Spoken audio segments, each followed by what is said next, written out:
ಇವತ್ತು November 14 world diabetes day, ಅಂದರೆ ಮಧುಮೇಹಿಗಳ ದಿನ ಅಂತೇಳಿ ನಾವು ಆಚರಿಸ್ತೇವೆ. ಮಧುಮೇಹ ಅಥವಾ ಸಕ್ಕರೆ ಕಾಯಿಲೆ ಭಾರತದಲ್ಲಿ ವ್ಯಾಪಕವಾಗಿ ಹರಡ್ತಾ ಇದೆ. ಅಂದರೆ 11% ಜನರಿಗೆ ಮಧುಮೇಹ ಇದೆ ಅಂತೇಳಿ ಲೆಕ್ಕ ಹಾಕಿದ್ದಾರೆ. ಪ್ರತಿ 3 ಸೆಕೆಂಡಿಗೆ ಒಬ್ಬ ಮಧುಮೇಹಿ ಸಾಯ್ತಾ ಇದ್ದಾನೆ. ಇದು ಡಯಾಬಿಟಿಸ್ ಡೈರೆಕ್ಟಾಗಿ ಮನುಷ್ಯನನ್ನು ಕೊಲ್ಲೋದಿಲ್ಲ. ಈಗ TB, ಕ್ಯಾನ್ಸರ್ನಲ್ಲಿ ಹೇಗೆ ಸಾಯುತ್ತೇವೆ ಹಾಗೆ ಬರೀ ಡಯಾಬಿಟಿಸಿಂದ ಸಾಯೋದು ಕಡಿಮೆ. ಆದರೆ ನಮ್ಮ ದೇಹದ ರೋಗ ನಿರೋಧಕ ಶಕ್ತಿಯನ್ನು ಕಡಿಮೆ ಮಾಡಿ ಬೇರೆ ಕಾಯಿಲೆಗಳು ಜಾಸ್ತಿ ಆಗುವ ಹಾಗೆ ಅವುಗಳಿಗೆ ಒಂದು ರಾಜಮಾರ್ಗವನ್ನು ಇದು ಕ್ರಿಯೇಟ್ ಮಾಡಿ ಕೊಡುತ್ತೆ. ಉದಾಹರಣೆ ಹೇಳೋದಾದರೆ, TB ಕೀಟಾಣುಗಳು ಗಾಳಿಯಲ್ಲೆಲ್ಲ ಇರುತ್ತೆ, ನಮಗೆ ಬರದೇ ಇರ್ಬೋದು. ಆದರೆ ಮಧುಮೇಹಿಗಳಿಗೆ ಅಂಥ TB ಕೀಟಾಣು ಇರುವಂಥ ಪರಿಸರಕ್ಕೆ ಹೋದರೆ ಕೂಡಲೇ ಅವರಿಗೆ ಕಾಯಿಲೆ ಉಂಟಾಗುತ್ತೆ. ಇನ್ನು ಡಯಾಬಿಟಿಸ್ನವರಿಗೆ ರಕ್ತದಲ್ಲಿ ಕೊಲೆಸ್ಟ್ರಾಲ್ ಅಂಶ ಜಾಸ್ತಿ ಆಗುತ್ತೆ. ಹಾಗಾಗಿ ಅವರಿಗೆ ಹೃದಯಾಘಾತ ಆಗುವಂಥ ಸಂಭವ ತುಂಬ ಜಾಸ್ತಿ. ಮತ್ತು ಸ್ಟ್ರೋಕ್ ಆಗ್ತದೆ. ಮತ್ತು ಕಣ್ಣಿನಲ್ಲಿ ಕಣ್ಣಿನ ರಕ್ತನಾಳಗಳಲ್ಲಿ ಸೋರಿಕೆ ಉಂಟು ಮಾಡಿ ಅದು ಸಡನ್ನಾಗಿ ನೋಡ್ತಾ ಇದ್ದ ಹಾಗೆ ಕುರುಡುತನ ಬರುವ ಹಾಗೆ ಮಾಡುತ್ತೆ. ಇನ್ನು ಲಿವರ್ನಲ್ಲಿ ಉರಿಯೂತ ಉಂಟು ಮಾಡುತ್ತೆ.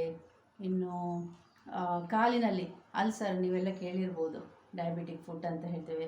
ಅದು ಅವರಿಗೆ ಕಾಲಿನಲ್ಲಿ ಇದು ನೋವು, ಸ್ಪರ್ಶ ಜ್ಞಾನ ಎರಡು ಕಡಿಮೆ ಆಗಿಬಿಟ್ಟು ಅವರು ಹೀಗೆ ನಡೀತಾ ಇರುವಾಗ ಕಜ್ಜಿ ಹುಣ್ಣು ಏನಾದರೂ ಚುಚ್ಚಿದ್ರೂ ಅವರಿಗೆ ಡಯಾಬಿಟಿಸ್ನವರಿಗೆ ಗೊತ್ತಾಗೋದಿಲ್ಲ. ಕಡೆಗೆ ಅದು ಅಲ್ಸರ್ ಅಥವಾ ವ್ರಣ ಆಗುತ್ತೆ. ಆಗಲೂ ಒಮ್ಮೊಮ್ಮೆ ಅವರಿಗೆ ಗೊತ್ತಾಗಲ್ಲ. ಗೊತ್ತಾದ್ರೂ ಅದು ಗುಣ ಮಾಡಲಿಕ್ಕೆ ತುಂಬಾ ಟೈಮ್ ತಗೊಳ್ತದೆ. ಮತ್ತು ಒಮ್ಮೊಮ್ಮೆ ಏನಾಗುತ್ತೆ ಅಂದರೆ ಅಲ್ಸರ್ ಗುಣ ಆಗಿದೆ, ಅಲ್ಸರ್ ತೆಗೆಯೋದಕ್ಕೋಸ್ಕರ ಆ ಕಾಲಿನ ಆ ಭಾಗವನ್ನೇ ಕತ್ತರಿಸ್ಬೇಕಾಗತ್ತೆ. ಅಂದರೆ ಒಂದು ಶೀತ ಬಂದರೆ ಅದನ್ನು ನ್ಯೂಮೋನಿಯಾ ತನಕ ತಗೊಂಡೋಗುವಂಥ ರಾಕ್ಷಸ ಈ ಮಧುಮೇಹ. ಕೇಳ್ತಾ ಇದ್ದರೆ ಹೆದರಿಕೆ ಆಗುತ್ತೆ ಅಲ್ವಾ? ಅದಕ್ಕೆ ನಾವು ಮಾಡಬೇಕಾಗಿರೋದಿಷ್ಟೇ, ನಮ್ಮ ರಕ್ತದ ಸಕ್ಕರೆ ಅಂಶವನ್ನು ಪತ್ತೆ ಮಾಡಿಕೊಳ್ಬೇಕು. ಅದು ತುಂಬ ಸಿಂಪಲ್. ಈಗ ಒಂದು ಅಕ್ಯುಚೆಕ್ ಅಥವಾ ಗ್ಲೂಕೋವನ್ ಅಂತ ಈ ಥರದೊಂದು ಉಪಕರಣ ಇದೆ. ಅದು ಎಷ್ಟೋ ಜನ ಮಧುಮೇಹಿಗಳ ಮನೆಯಲ್ಲಿ ಕೂಡ ಇರುತ್ತೆ. ಅದಕ್ಕೆ ಇಲ್ಲಿ 1 ಹನಿ ರಕ್ತ ಹಾಕಿದರೆ ಅದರಲ್ಲಿ ರೀಡಿಂಗ್ ಬರುತ್ತೆ. ಏನು ಸುಮಾರು 140ರಿಂದ 145ರಿಂದ 150ರವರೆಗೆ ನಿಮಗೆ ಆ ನಂಬರ್ ಕಂಡು ಬಂದರೆ ನಿಮಗೆ ಡಯಾಬಿಟಿಸ್ ಇರ್ಬೋದು. ನೀವು ಕೂಡಲೇ ಇನ್ನೂ ಹೆಚ್ಚಿನ ಪರೀಕ್ಷೆಗೋಸ್ಕರ ವೈದ್ಯರ ಹತ್ರ ಹೋಗಬೇಕಾಗತ್ತೆ. ಅಕಸ್ಮಾತ್ ನಿಮಗೆ ಮಧುಮೇಹ ಇದ್ದರೆ ವ್ಯಾಯಾಮ, ನಿಯಮಿತ ಮತ್ತು ಸಂತುಲಿತ ಆಹಾರ ಮತ್ತು ಶಿಸ್ತಿನ ಜೀವನ, ಇದರಿಂದ ನಾವು ಡಯಾಬಿಟಿಸನ್ನು ಹಿಡಿತದಲ್ಲಿ ಇಟ್ಕೊಳ್ಳಿಕ್ಕೆ ಸಾಧ್ಯ ಉಂಟು. ಇನ್ನು ಡಯಾಬಿಟಿಸ್ ಗುಣ ಮಾಡಲಿಕ್ಕೆ ಅಂದರೆ ರಕ್ತದ ಮಟ್ಟವನ್ನು ನಿಯಂತ್ರಿಸಲಿಕ್ಕೆ ಮಾತ್ರೆಗಳಿದೆ, ಇನ್ಸುಲಿನ್ ಇಂಜೆಕ್ಷನ್ ಇದೆ. ಆದರೆ ಈ ಕಾಯಿಲೆ ಪೂರ್ಣ ವಾಸಿ ಗುಣ ಆಗೋದಿಲ್ಲ. ಇದೀಗ ಒಂದು ಆರ್ಟಿಫಿಷಿಯಲ್ ಪ್ಯಾಂಕ್ರಿಯಾಸ್ ಅಂತೇಳಿ ಒಂದು ಮೊಬೈಲ್ ಡಿವೈಸ್ನಾಗೆ ಇರುತ್ತೆ.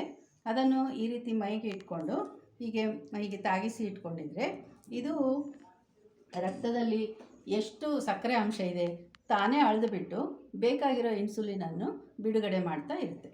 ಹಾಗೆ ಇನ್ನು ಡಯಾಬಿಟಿಸ್ ಮಕ್ಕಳಿಗೂ ಬರುತ್ತೆ, ಗರ್ಭಿಣಿಯರಿಗೂ ಬರುತ್ತೆ. ಗರ್ಭಿಣಿಯರಲ್ಲಿ ತಾಯಿ ಮತ್ತು ಮಗುವಿಗೆ ತುಂಬಾ ತೊಂದರೆ ಕೊಡುತ್ತೆ.